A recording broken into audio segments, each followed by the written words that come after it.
जय शिवराय मित्रांनो, तुळशी मातेला वंदन करून आणि सूर्याबाईला नमस्कार करून मी चाललो आहे आज आलेली गाडी रिपेअर करण्यासाठी. तर आपल्या येथील एरियातलीच गाडी आपल्याकडे आज रिसीव झाली होती रिपेअरिंगसाठी. मित्रांनो, या ठिकाणी तुम्ही बघू शकता ॲक्सिडेंटल केस होती. ज्या पार्किंगमध्ये गाडी लावली होती त्यावेळेस कोणीतरी ठोकलं होतं, त्यामुळे फ्रंट साईडचं फायबर पूर्ण डॅमेज झालं होतं. आपण कस्टमरला सजेस्ट केलं होतं की तुम्ही फायबर पार्ट्स बदलून घ्या.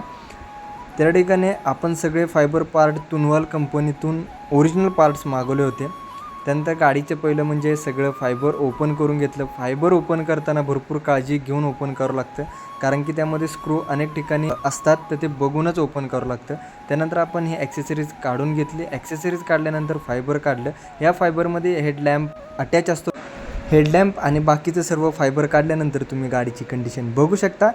आणि बाकीचा जो या गाडीचा व्हिडिओ आहे, अपडेट आहे, ते नेक्स्ट व्हिडिओमध्ये मी तुम्हाला नक्की सांगेल. त्यासाठी फॉलो सबस्क्राईब नक्की करा.